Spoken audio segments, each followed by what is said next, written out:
Oh my God. This is the Flight Podcast and we are back. Yes, sir. I mean, how back are we though? I think we all the way back. All the way? I think so. I think we have finally gotten to a space where we'll be able to do this on a regular basis. So yeah. I'm going to say we're all the way back. Right. And so, I mean, I don't know if you all listening to this hear anything different. You know. But we got ourselves a theme song. Yes, sir. I mean, we love it. I mean, let us know if you guys love it. I mean, this is the beginning of many new things. So absolutely, we're definitely excited to bring this out and debut it right now. Right now. And yeah, we're ready. We're ready, man. All right. So what we talking about today? What we talking about? So today's topic: swipe culture. Okay. Swipe culture. We're talking swipe culture in the sense of social platforms. And the other topic is going to be consumerism.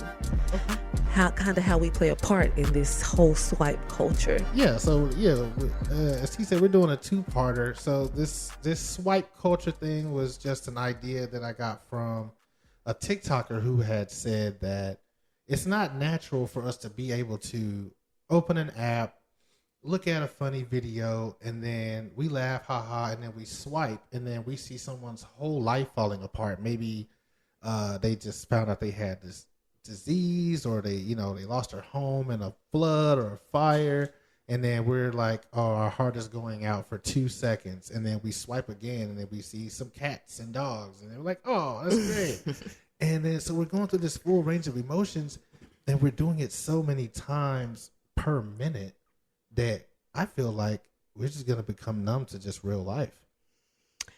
Yeah, I think we're already kind of becoming numb to real life in a sense because just like you said, we go through a series of emotions in a short span of time. Mm-hmm. And I don't think that we fully process what we're watching. Right. And so we spend a lot of time just bouncing around emotions. Yeah. So yeah, I can definitely see it changing just the way we view trauma in general. Right. And this is one thing that concerned me because the way he said it, he said it like, I mean, he even looked like his heart was breaking. I mean, I think it's just one day he just woke up and realized like, holy crap. Like I've been on TikTok, like most of us, I've been on TikTok for 2 straight hours and I've watched all kind of stuff, and now I think the negative impacts of constantly swiping so often is like we have a low attention span. Like if we don't consume the information in a minute or less or 30 seconds or less, then we're not interested in it. Yeah. And yeah, so I mean, what are your thoughts on that? I'm gonna have to agree. See, I come from the older generation, the middle child, if you will. Shout out to J. Cole, where we saw the rise of social platforms. We started with your MySpaces, right? Yeah. And your YouTubes. YouTube has not always been around for the younger generation. When they first came out, it didn't have ads. It did not have ads. Absolutely not. Wow. Just for me, it's watching the change and trying to figure out how I fit in with the change, because this generation is like the popcorn generation. They want everything kind of fast. And with swipe culture, you get that. You get these get rich quick schemes, these, I'm living this lavish life ideas, but you don't really know what the legwork look like to actually get to those places if they're really in those places. Absolutely. I think that this has created a sense of comparison. You find yourself comparing yourselves with other people because of what you see on social media, like swiping. Right. It's like, oh, I might swipe and I might see a couple that looks to par, that dresses to par, that seems to have their life together. And now I'm comparing this 20, 30, 40 seconds of gratification to my lifetime of experiences. Right. And now I'm feeling like I'm less than based on what I saw. Right. But I didn't even truly see everything. I saw a depiction of what might be. Right. And I think, that stems from a lot. We get programmed as kids with movies and, you know, like your Cinderellas and, you know, all that stuff to think. And then we start to think like, oh, this is what love is. He doesn't love me if he doesn't do this for me. And then that is furthered on to actual people's mindsets. You hear it all the time. Like, if he ain't paying my bills, he ain't for me. What? Yeah. See, and to kind of piggyback off of that, that actually just made me think of some stuff I see on Twitter a lot. And I know a lot of things on Twitter is jokes because I get on there, I joke. But at some point, some people are taking this stuff to heart. So, for example, I'll see somebody say something like, they'll see a post where a guy is doing something or a girl is doing something, and they'll retweet it and quote something like, if you ain't like this, you know, you ain't for me, or if you ain't going this hard. And it's like, well, do you even really know what's happening there? You are creating your idea of what's happening based on what you see. Right. But your eyes can deceive you. So I know people joke, so I get that part. But there are some people who are not joking. This is really how they think. They believe, you know, this is how it's supposed to be. Or if my life doesn't look like this, then you don't love me. Oh, you don't buy me these things like this girl's man does. Such and such guy. You don't do this, and you don't post me. And so now if you ever had that conversation of why you don't post me, goodness, my heart goes out to you. It really does. Listen, I'm married, and I rarely post my spouse. I don't feel the need to. I feel like what we share is what we share, and I don't have to put it on social media for gratification or validation. And that's exactly what it is. But a lot of people feel like that, and I feel like that comes from this swipe culture. Yeah. You see things, and you want the things that you see, and you get gratification from seeing it. Right. And then once you're done seeing it, you go look at your life, and now you're comparing it. Yeah. And now it's like, oh, well, I'm not doing enough. I'm not enough. You know I'm not enough. Let's bring that full circle, because I've always had this theory. I mean, it's not even a theory at this point. It's a fact, and other people are starting to catch on that life before social media it wasn't black and white, but it was in some ways better. Okay, because we didn't have that kind of access in such great volumes. I mean, like I said, we've seen it on TV, but not in such great volumes where these are people that you can see every day. Like, these are some of your friends. And especially, I don't know how to feel about some of these people who actually, because it goes back a little further. So you see someone, because it's not one of these creators. It's not just one creator that shows you, oh, this is what I do every day. This is what I drive. This is where I live. There's a lot of people doing it. So it started with one person naturally, okay? And then other people started looking at their life and was like, I want this. I want to duplicate this. And like you were saying, they get a good feeling from it. But I wanted to reference J. Cole and what's that? Love Yours? Yeah.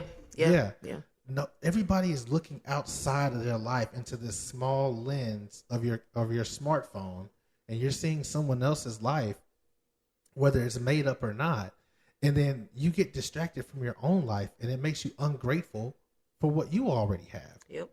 And now, you know, we talked about identity, but you definitely lose your sense of self if you're out here trying to duplicate other people's lives. The second you decide, my life is good too, I'm gonna post a video about what I eat in a day and how much I make at my corporate job or whatever. Mm-hmm. So yeah, that's crazy, but it sucks that it's like that. It's become so widespread to blog, if you will. Like, I get it. You have people who actually blog. Like, that's what they do for a living. That's what they've always done, you know. But now it's like with social media, especially TikTok and Instagram and Twitter and Snapchat, places, and Facebook, places that allow you to create short snippet videos. Right.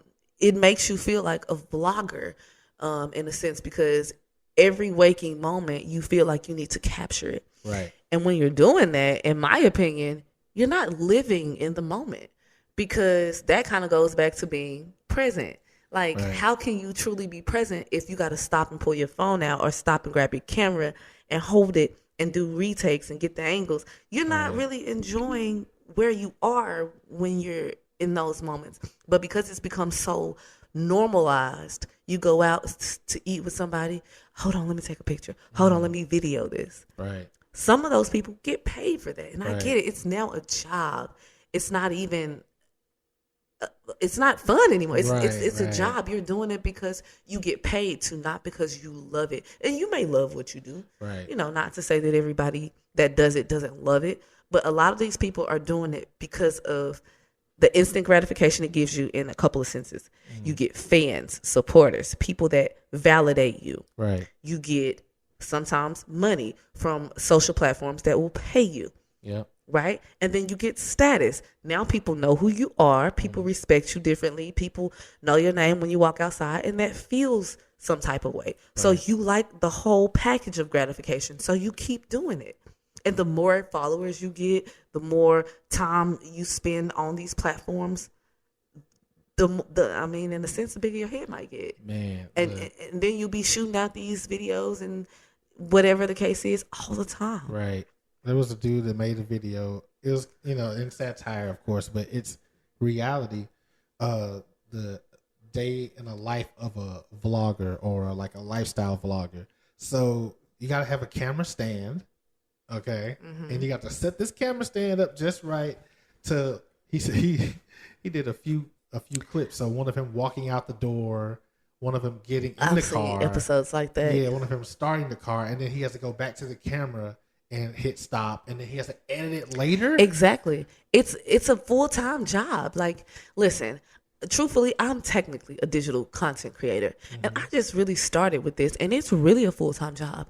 I'm not gonna pretend like, it's not. It's a lot. Yeah. But you're putting on so much to the point where it's like you're piecing together aspects of your life that might not necessarily be fully true to make yourself appear a certain way. Yep.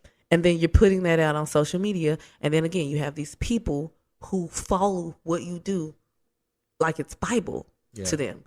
And again, they go back to comparing themselves. Oh, well, this person on TikTok, or this person on Instagram, this person on Twitter, this person on Facebook, this person on Snapchat. I mean, we can go on and on. Pinterest, Tumblr. There's so many different platforms where you can find yourself trying to mirror somebody because of what you swiped to see. It's all for sale. And that's the crazy part. You can buy followers. You can buy content. And you can buy likes. You can buy swipes. You can. And even those people you're watching, some of them are real crafty with it. They'll show their lamp, their humidifier, their mirror, all that. And all that stuff will be linked to where you can also go get a life like them. Yeah. Absolutely. And y'all got to remember a couple of things. When people go viral and they start getting supporters, I don't like to say fans, when they start to get supporters, companies reach out to these people like, hey, advertise my stuff.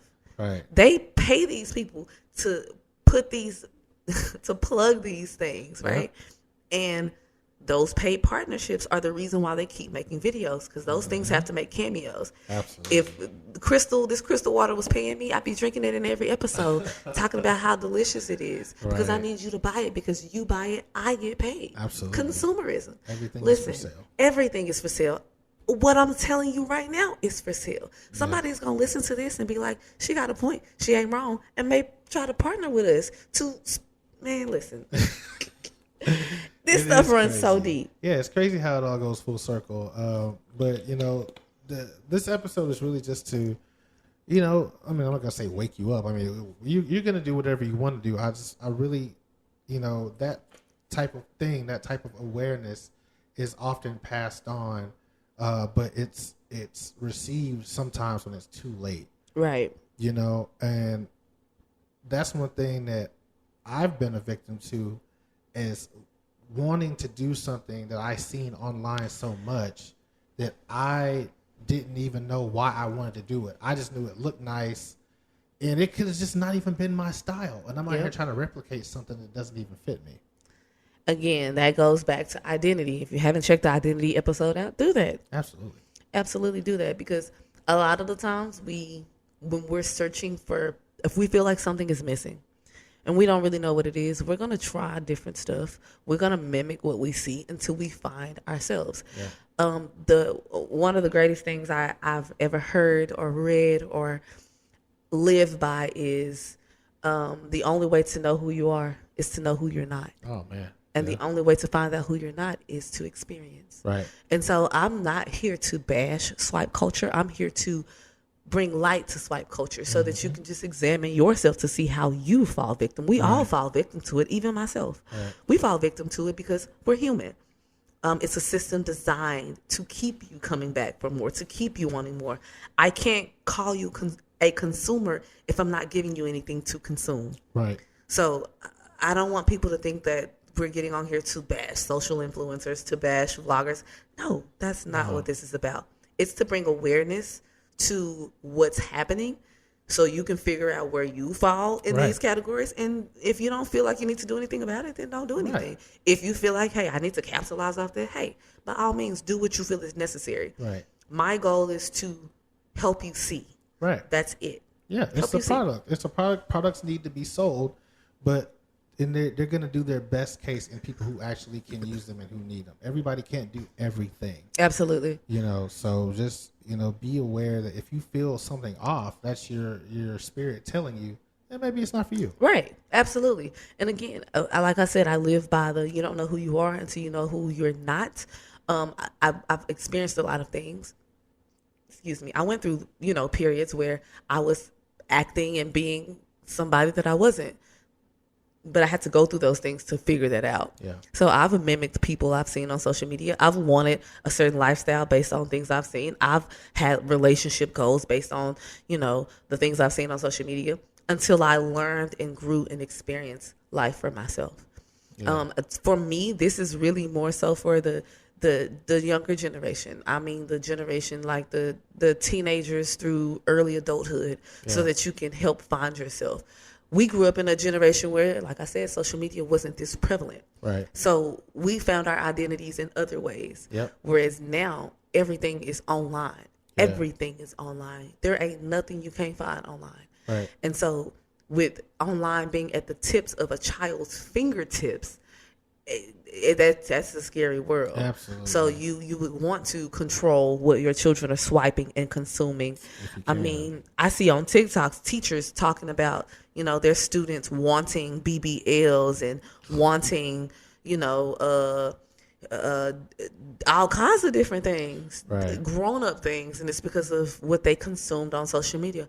Right. Oh, well, I saw this one TikTok, or I saw this one video, or I saw this one tweet.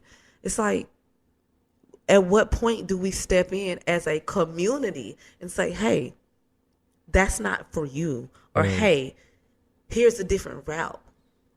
I think one of the things that is hard for our community is we'll say, hey, don't do that, but we don't offer any other option. We don't offer any other solution. Yeah. And so people feel like, well, what else can I do? What else can be done? So I think we need to focus less on saying, what not to do and providing alternatives to these things that we're telling them not to do. Right. And myself included. Again, this goes back to community. All of this stuff ties back together. Yep. So, I mean, this is just the first half of the conversation. So part 2 is coming up right after this. Absolutely. Go ahead. So I was just going to say swipe culture runs deep. Just like he said, swipe culture swipe culture can be in one instance how we utilize social media. And in a second instance, swipe culture can be how we utilize our cards, our debits and our credit cards. Yep. In 2022. I mean, let's look at how easy it is for us to pay for things. And we'll get into that more in the part 2. But I want to focus on swipe culture because I kind of want to go back and do a little history with the swipe culture.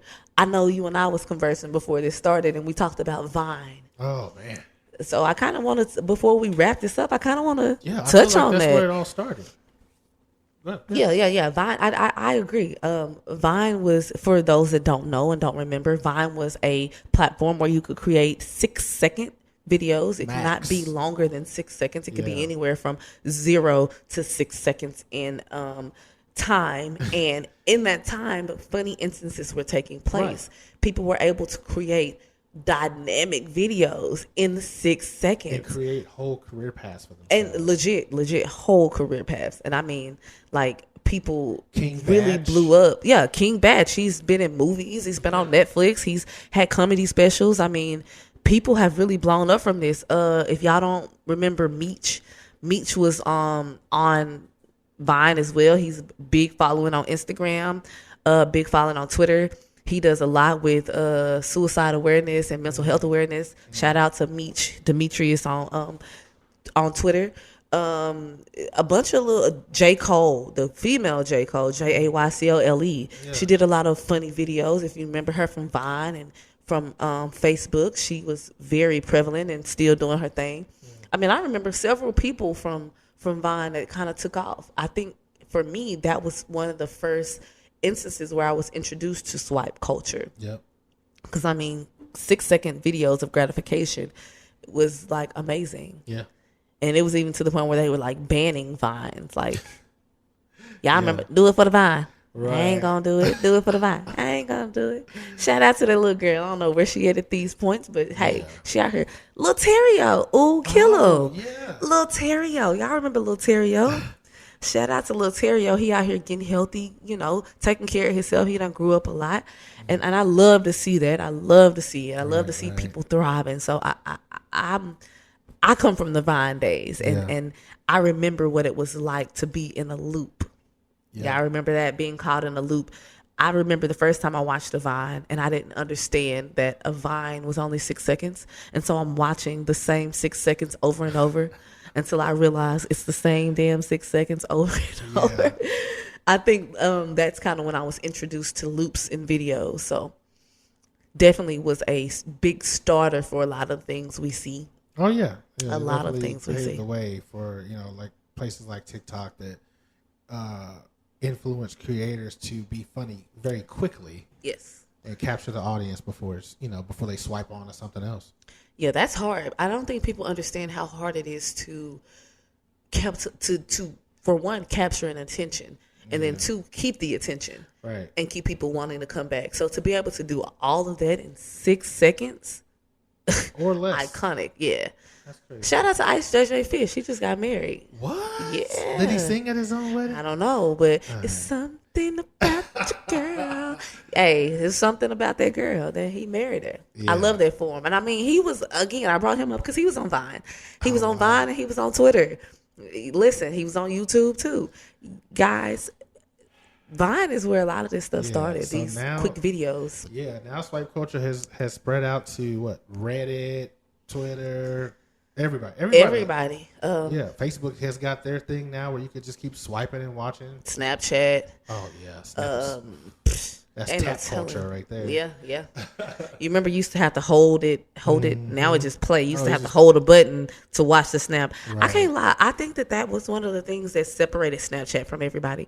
It was like, you know, for me, I like the idea of viewing something and not being able to ever see it again.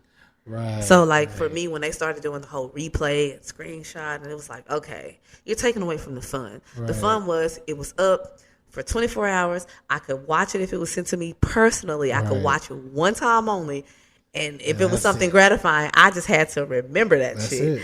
Once it was gone, it was gone. Right. And then the same with the stories. You could watch somebody's story for 24 hours, but once that clip ended, it was gone. That's it. That was when I lived and breathed Snapchat. They have so much more now. It's so different. I rarely get on. My wife was just telling me the other day, oh, get on and make this little video thing so you can be in my little bit emoji, whatever. And I'm like, what? Excuse me? So, yeah, I think a lot of, I know these social platforms, they compete with each other. And I know they bring a lot of ideals to each other. But I feel like they're so similar now. You can do the same shit everywhere. And we didn't even get to talk about dating apps. We still got time. We can still talk about it. I don't know too much about the dating apps, but hey. Culture on dating apps. It started with Tinder. That they made it famous. Facts. Now, you know, of course, I mean, well, no, I think they probably did start it. I think Tinder was the start of swiping. when it comes to dating. Back when I was in the dating field many moons ago, I used to swipe on the Tinders, and we made the black version, Soul Swipe. You didn't know about that? No. I think that's still a thing. Soul Swipe was like the black version of Tinder. Oh no! Well, yeah, it was. Yeah, shout out to Black Planet Life. You see, but that's the thing. Before swipe culture, people actually had to build profiles. Exactly. And people would read them.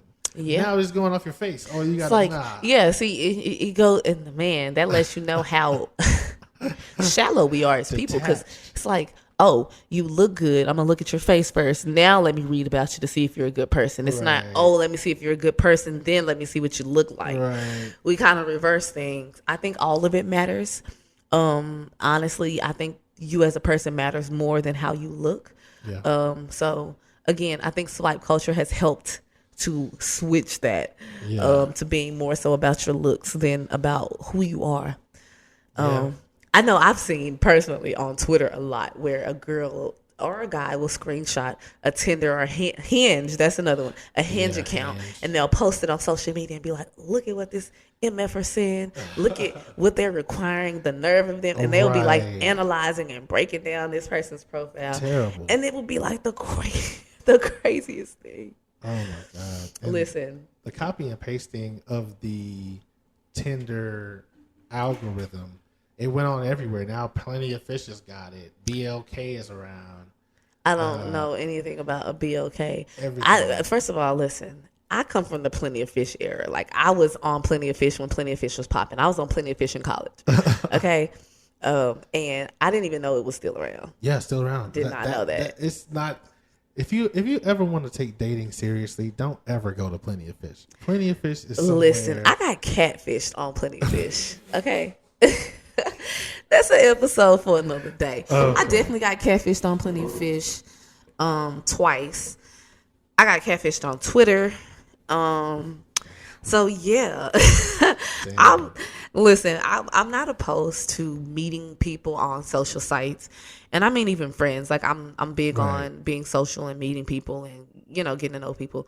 But I definitely got catfished via swipe culture. So they got some stripes from me, or some X's for me for that part. But the social aspect is cool. The dynamic of being who you want to be online is interesting. Right. Because you get to pick and choose who you want to be, pick and choose what you want to disclose. And I think that's an interesting concept.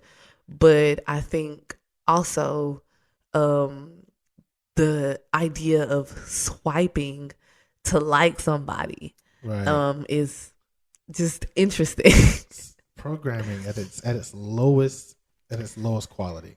And then, like, if you swipe too fast, I know they probably got some kind of fancy deal where you can go back now. But back then, you swiped too fast, you couldn't go back. No, you got to pay for that. Oh. You pay for re-swipes. Premium subscriptions. Right. There's people out there. No. There's people out there who invented a machine, like a metronome, that it swipes the profiles for you. It's like a little battery operator, or you plug it in, and this little stylus swipes your phone, and you hoist the phone up, and that's it. And it'll swipe for you all day. But what if you don't want it to swipe? Like, what if you want it to stop on something? You don't. I mean, that's just what it's for. And then if you do match with somebody you don't like, you just ignore them.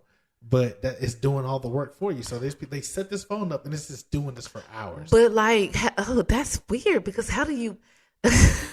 There's no fielding process. I'm like, is there filters? Like, oh, they have to be a certain height, they have to be a certain age. You can probably set that up. Because I'm like, previous. How does it know which way to swipe? No, it's like it's on a loop. It's like a thing. It just goes one direction. It's like swipe right if you like somebody, or left if you don't. So it's just swiping right constantly, and it's going back around. It's like so but then it would ultimately swipe right on everybody. So you just rematch with everybody. It's a numbers game. That's what they're doing. Oh hell no! They're just jumping in head first. Like, if I match with somebody, then I start the fielding process. But at that point, come on, anybody using this machine is not concerned about being with somebody forever. They're just trying to get in and get out. Obviously. Yeah. Okay, so I was going to bring up something else with this swipe culture. That kind of threw me off, because what? Are you kidding me? So back to that's what I was going to say. So when we talked about swiping and accidentally swiping the wrong way. Yeah. You could not undo it unless you have a premium subscription. Right. So that's a whole nother version of swipe. That's a whole nother version of swipe culture. Part 2, where not only are you swiping left or right to pick your partner, but if you want to go back to change your selection, you then have to swipe your card to pay. Come on now, I don't hear nobody. Listen, this swipe culture is deep, guys. Yeah. For real, that's crazy. And we're about to get right into that one. We'll just take a small break here. You guys won't hear it, of course. And then we will just come back at you with the next rendition of the swipe culture. And consumerism. Absolutely. Yes, absolutely. This is going to be an incredible episode because everybody knows how swipe culture and consumerism and spending culture all is from ease of access. Absolutely. That's all it's about. Yep. You got it right in your hand, Don't right on your reach phone. for a wallet. Who still has a wallet? Man, we gonna get into that in part 2. Who still has a wallet? We should have named it that. Who still has a wallet in 2022? For what? Yeah. Wallet for what? There's online business cards, everything, QR codes. Yeah, you can like walk up to a person and they can have a QR code tattooed on their arm, and you can take a picture, and it'll take you to the website. That's it. I mean, let's just be real. We are living in the future. Yeah, for sure. So yeah, we're gonna get to it. This is the Fight Podcast, and we're gonna be back for part 2. Yes, sir. And we will holler at y'all in a second.